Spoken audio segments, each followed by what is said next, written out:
Hey YouTube, RicoKnows here. Going to talk to you guys about the NFL draft. You guys know the deal. I go over every single team in the NFL draft. I review all their draft picks. I do a lot of pre-draft evaluations and podcasts here on YouTube. Just go to the live tab on the homepage. But I'm also going back and doing a review of all the picks. Now, I'm going alphabetical by city, so you need to be patient. I'm doing one a day, and today we're on the Buffalo Bills. If you go to the YouTube channel, RicoKnows homepage, and you click on the playlist tab, you will see the 2025 NFL Draft Reviews and Assessments, and that's the players here. I'll post this on Twitter, post it on Patreon. It's already an abbreviated version is posted on TikTok. So let's go ahead and talk about the NFL Draft for the Buffalo Bills. To surmise it, to talk about it in its totality, I will just tell you that I think the Buffalo Bills missed horrifically on this draft. There's really no solution to it that I have. They were just in a bad position to try to address two positions of need.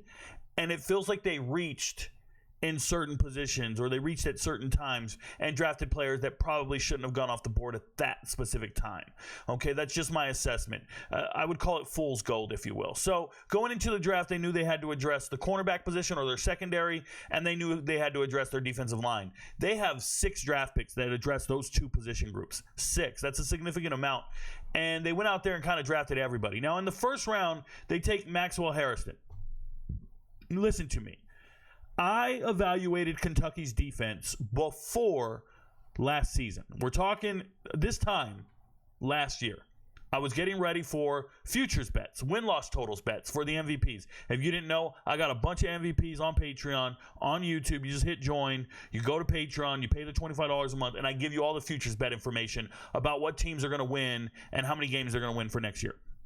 And when I got to Kentucky's defense, I did an evaluation of their defense. I looked at those players individually. I'm talking about transfers from Georgia, starting linebackers. I'm talking about defensive linemen, linebackers, everybody, secondary players, everybody. When I looked at Kentucky's defense, I evaluated them and said, this is the second best defense in America, talent-wise. Like, if we had tryouts tomorrow, these Kentucky players are better than the players on other teams. I'm not joking. I'm talking about, we're going to talk about Walker here in a second, but I'm talking about guys like Maxwell Hairston. When you watch them on tape, they're phenomenal. Now, I have no control over their schedule, their defense, their offense, coaching decisions, injuries, a bunch of other things. I have no control over any of that. I can just tell you that individually, when you evaluate these players, they're pretty good. So now you see a team drafting in the end of the first round. They need to find an answer in the secondary. And they know they're not getting Travis Hunter. They know they're not getting Jahdae Barron. So the next best corner, they're looking for a guy who ran blazing fast at the combine, and he's a man-cover corner. Now, if you see my rankings and you watch my podcast before the draft, kind of like some of these other teams, like the Ravens and the Falcons and the Cardinals, who all watch my draft content, shout out to them. But if you watched it, you would have seen that I told you Azarae Thomas from Florida State is my number one corner, man corner. Now, I had Will Johnson ahead of him, Travis Hunter ahead of him. Those are zone corners. But when it comes to man, I put Azarae Thomas up here. I believe in him wholeheartedly. Florida State had a terrible season. Won 2 games. They're getting stomped out everywhere. Guess who didn't give up a touchdown? Thomas. Comes out early. I know his brother worked hard and made it for the Cowboys as an undrafted free agent. I know the families had to overcome a ton of turmoil. I like players that come from the gutter. I like players that earn their keep. Thomas is him. And he didn't go off the board until the 3rd round. And he's very comparable in talent and skill. Now, he didn't run a 40. He went to the combine, did all the drills, but didn't run a 40. And then you see a guy like Hairston who knows he runs a good 40. So he's going to show up and run it anywhere. And there's stories telling you that the Bills were telling him, tank this 40. Don't run it fast. Don't let anybody else see how fast you are. We don't need you getting drafted by anyone else. No one else was going to draft a corner. And you got to understand that when you start looking at the draft, corners didn't go off the board until the 3rd round. 9 corners went off the board in the 3rd round. Nobody was really reaching for corners in the 2nd round. You didn't have to do this.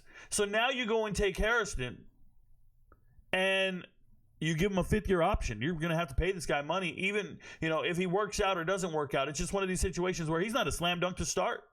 Some things I don't like about Maxwell Hairston, and I'm just keeping it real. He's under 6 feet tall. What are we doing? That's a slot corner? You don't need a slot. You don't need a nickel. You got good players on the Bills themselves right now playing nickel. So now you put him to the outside because he's fast as hell. Got it. But you could have did that with Longer being from Rutgers in the 7th round. You could have did that a whole different way. It just feels like a reach for me. I don't care how fast he was or anything like that. I'm just telling you, it feels like a reach for me. Congratulations, he got him. Now, the 9th pick in the 2nd round, you go take TJ Sanders. Another reach for me. And I say that, and I have all the respect for TJ Sanders. He's a younger player. He's 6'4", 297. When you saw transfers come in from Pitt, I'm talking about Jules and these boys, like these bigger defensive tackles are showing up. They're trying to address their defensive line. You got 5-star freshmen making the starting lineup. You got Kennard coming over from Georgia Tech. Hemingway's already there, Tonka, right, with all the batted down passes the year before. You got a great defensive line with a bunch of players, and TJ Sanders held his own. And he proved his worth. But how good is TJ Sanders? I don't think he's a starter. He's obviously not better than Ed Oliver. So now he gives you depth, which you want and you need in the NFL. Fine. But why are we drafting depth in the 2nd round? I'll tell you why. And it's because in the NFL, defensive tackles are getting drafted at an insane rate right now. Like a ridiculous rate they're getting drafted.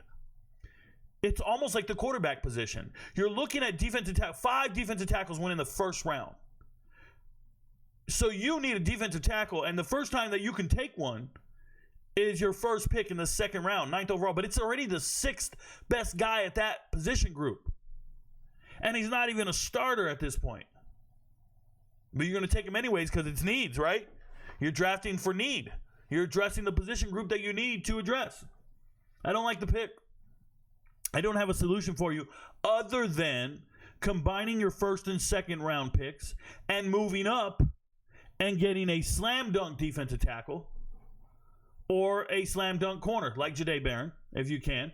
But I wouldn't trade up for Barron. I wouldn't. I would trade back for Thomas, like I told you. So then we're looking at defensive tackles, and if I go up here to positions and we pull up the defensive tackles that went in the 1st round, who's really good?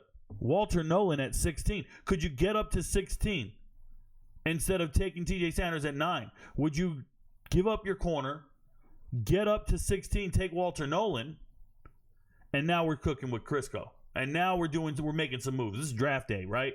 I'm talking hypothetically here. But there's a huge drop-off in some of these defensive tackles. And, there's the problem defensive tackles you don't want to take at the end of the 2nd round. And then you get quality defensive tackles in the 3rd again. And dare I say, you got some really good ones in the 4th.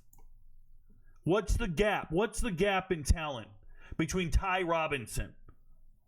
I'm going to tell you, it's not much. It's about 100 players, though.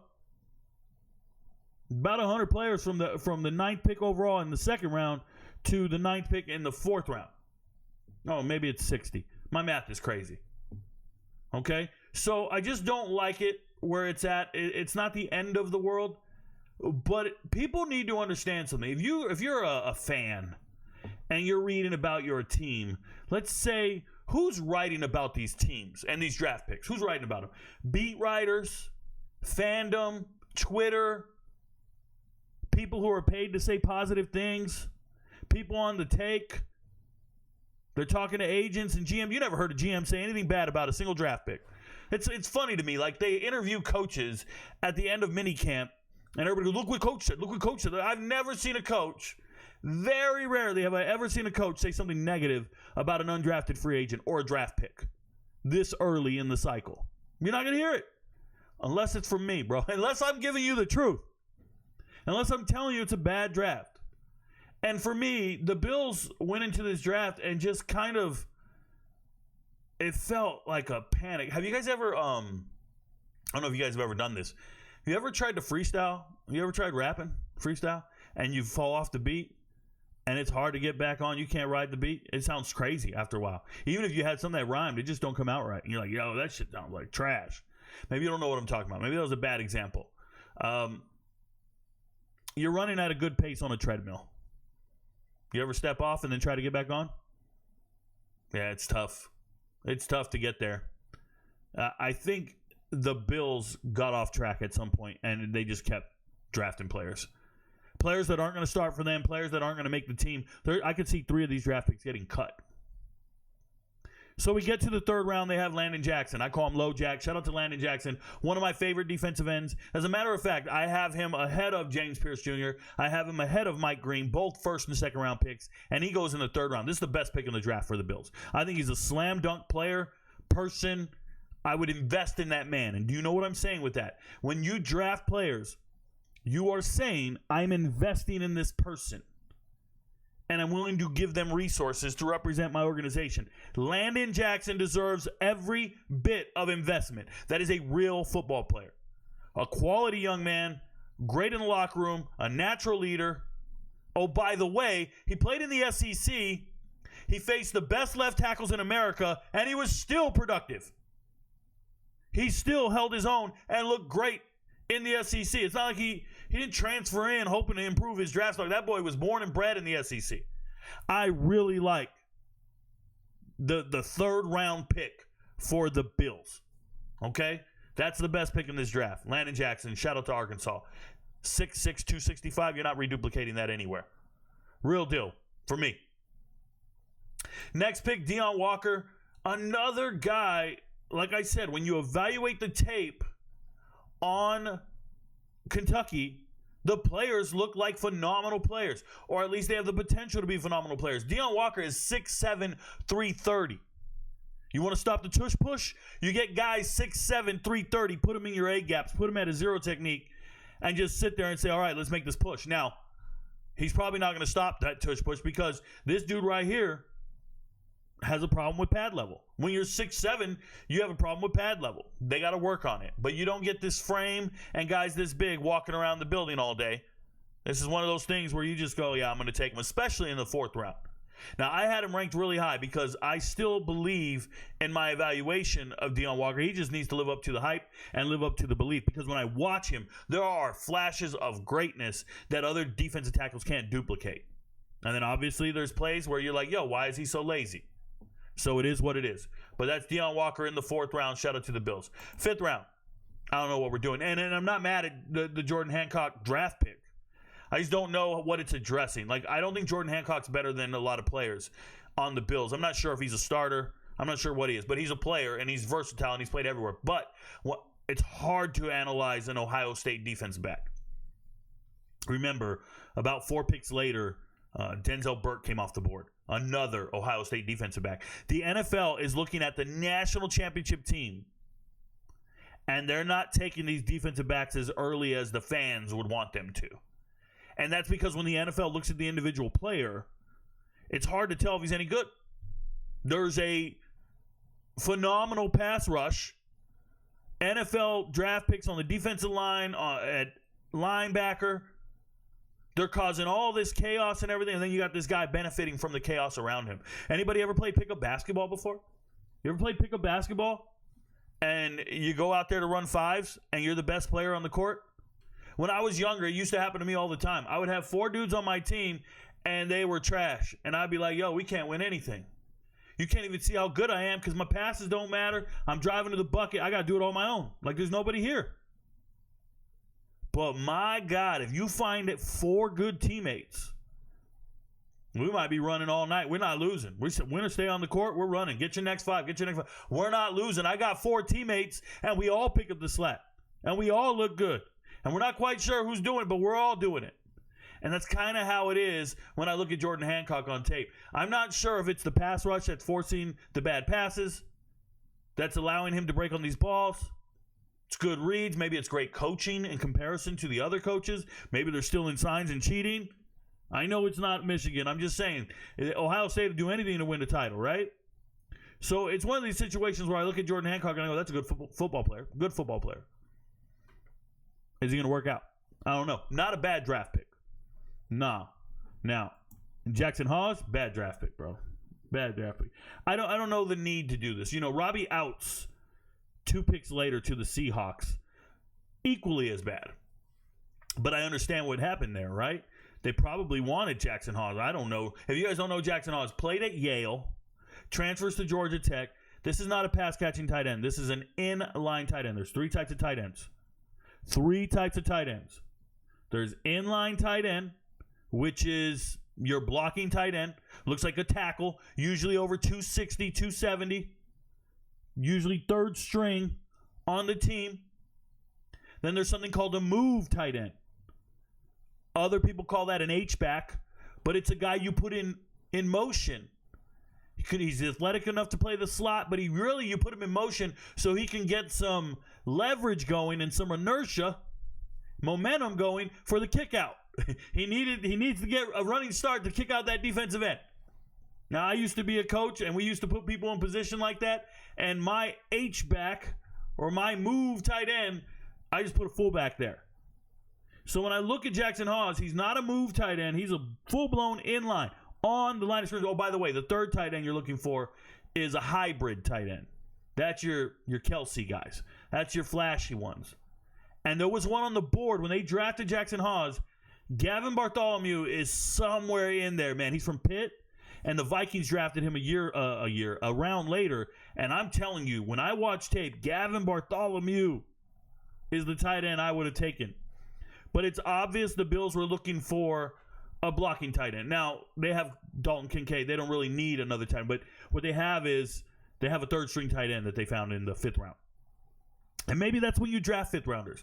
Like, that's what you draft, third string in the 5th round. Maybe that's what your prerogative is. But not mine. Like, I just don't like the pick at all. Don't. Trash.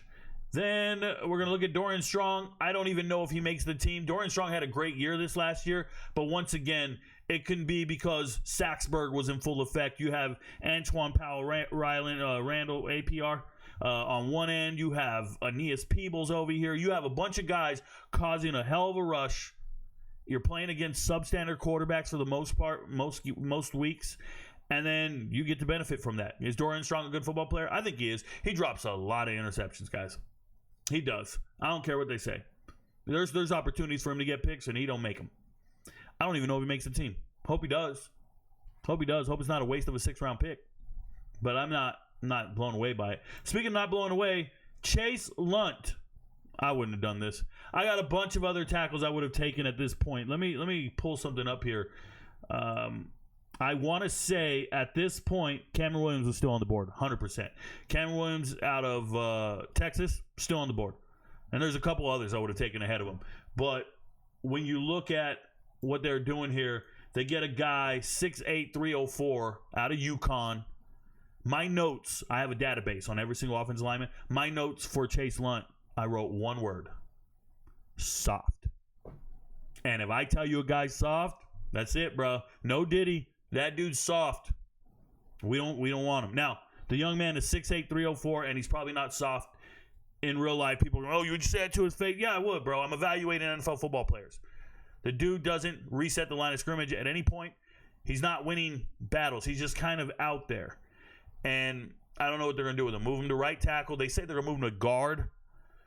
He's 6'8". He's not going to play guard, okay? That's dumb. But I don't like the pick. It's just a flyer. It doesn't work for me. And then speaking of not liking the pick, there's Kaden Prather. Now, I understand they're looking for receivers that can play in the cold and are bigger. So you go out and get a 6'4" wide receiver. But I watched this young man play at West Virginia. I watched him play at Maryland. The reason they're going to talk about his jump ball acumen is because he's slow as fucking snail snot. Like, he's just not fast. So I'm not impressed with his speed or his ability to get open. None of that stuff. I watched the tape. I'm like, nah. And I know there was other slot receivers that I believe in. Like I talked about this kid Chisholm. He's going to make it, bro. Afton Chisholm III, that dude's going to make it, and everybody ignored me. He didn't get drafted, but if you look at my draft rankings, I'm on this dude right here. Afton Chisholm III at wide receiver. Yes, these are all little guys for the most part. So I understand you wanted to find a big guy to fill that need for you. If Prather's that guy, that's news to me. If Prather's that guy, that's news to me. All in all, very underwhelmed where they were taking players initially. Landon Jackson's a slam dunk. The rest of these guys, hope they work out for you. But fool's gold, man. Fool's gold. Them Kentucky players look great on tape. Till you see them in person, till you really start evaluating the results. And it's just like, damn, bro. I don't know. It's not like they're catfishing you. But you ever been there, bro? Anybody ever been there? I'm telling you guys. I'm gonna leave it alone, but let me tell you something.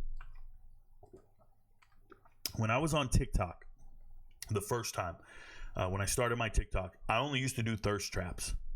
I only used to do workout videos with no shirt on all night. I did dance videos. And I was there just talking to women all night. 15,000 women in my live streams just watching me. I'm sitting there just loving myself, having a good time. And I come across this girl. I'll never forget her. I believe her name was Michelle. Shout out to Michelle. And this was a phenomenally gorgeous girl. Very attractive woman. Very attractive. Always had cleavage showing in her pictures and her videos. And she wrote to me. And she's an Ivy League girl. Graduated from Ivy League. She worked at Hofstra. She worked for the university at Hofstra in New York on Long Island. And she drives a Mercedes. She's just glamorous and beautiful. And I'm like, yo. We're FaceTiming every night. We're talking. Everything's going great. I'm like, this is the girl. We FaceTime for 7 hours one night. And then 7 hours the next night. I'm like, what? She starts buying me clothes. She's changing my whole wardrobe, buying me stuff I would never buy. I shop at Costco, bruh. Costco and Ross. She's buying me stuff I can't pronounce. Okay? Versace. I sound like Kanye. Then she says, I want to meet you. And I'm like, oh, I want to meet you too. Let's do this. She goes, okay, well, I just bought you a plane ticket. She's big time in me. She bought me a plane ticket to fly from Georgia up to New York to meet her. And we're going to do a week in New York. A week. And we got a cruise set for dinner around Manhattan on a boat.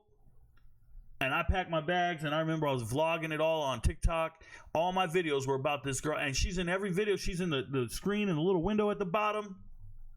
Looked good as hell, bro. Everything about her was good. Gorgeous. I fly in. I'm excited. I'm on the plane. I'm talking to people. Can't wait to see her.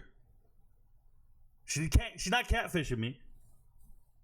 We got FaceTime for hours and hours and hours. We've been really talking. I know her son's name and everything. And I go to get my bags at baggage claim, and she says, oh, I'm not there. I'm on the curb. I'm in the Mercedes. I'm in the curb. And I'm like, yo, okay, well, that's cool. Let me get my bags. I'll be right out. So I grab my bags, and I walk out to the curb, and then pulls up this Mercedes.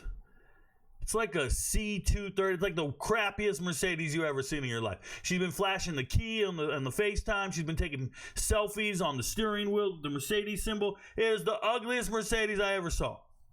I was embarrassed to get in this joint. I'm like, what is this shit? And she gets out the driver's seat, and she walks around back, and she's got to be, I'm 6 feet tall. She's got to be 6'2". She's wearing black heels, leggings, and something else. And I'm like, yo, you know what she looked like? She looked like a busted can of biscuits, bro. She looked like things were popping everywhere that shit shouldn't be popping from.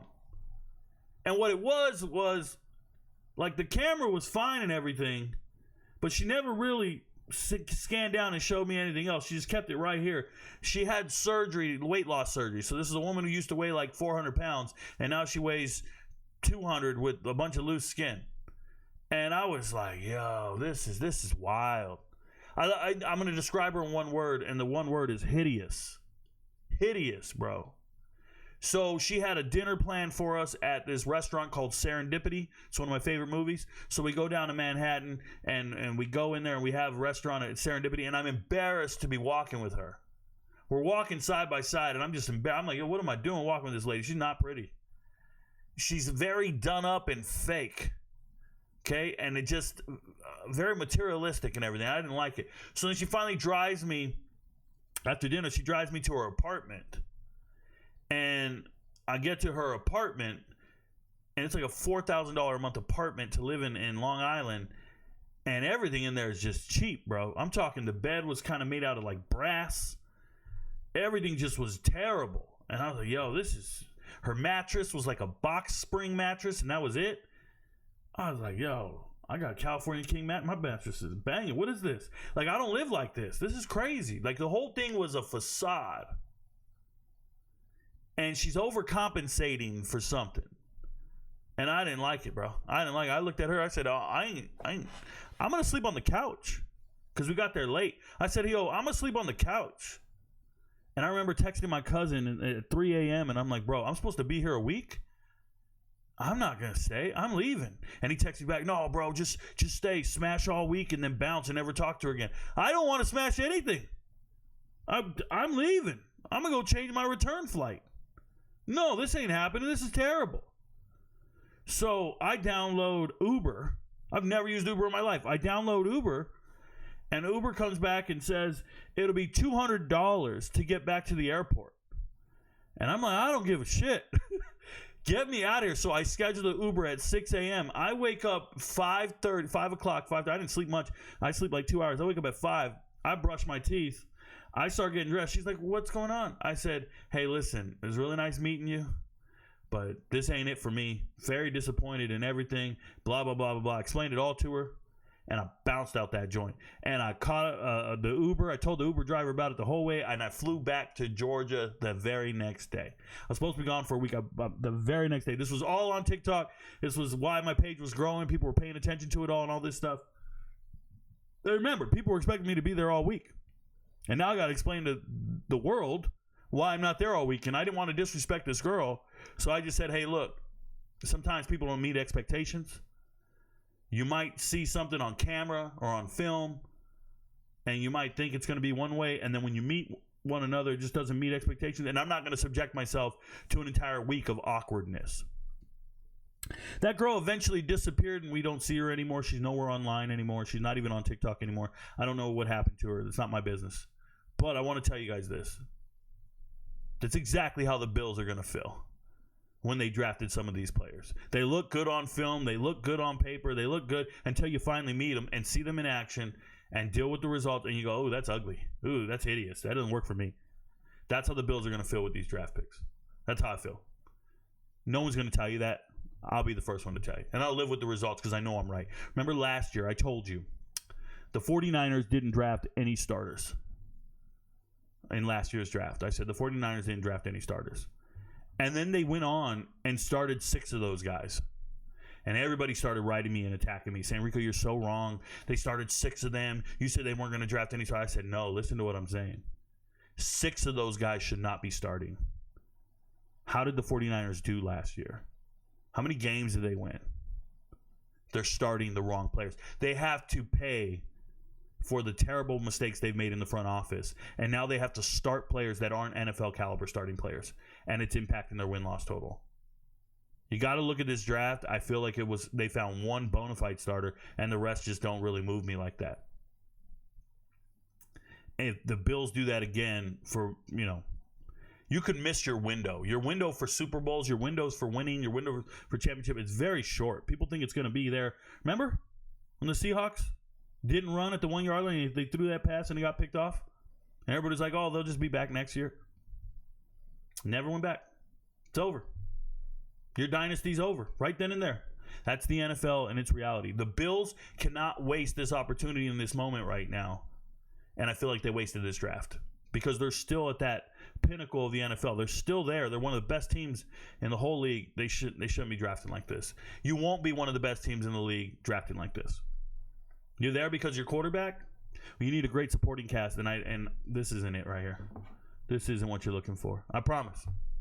Hope it works out for everybody, and I hope the fans don't get upset because I really don't care. Shout out to that ugly girl, Michelle. Shout out to me, and your friends don't know, but Rico knows. Peace, y'all.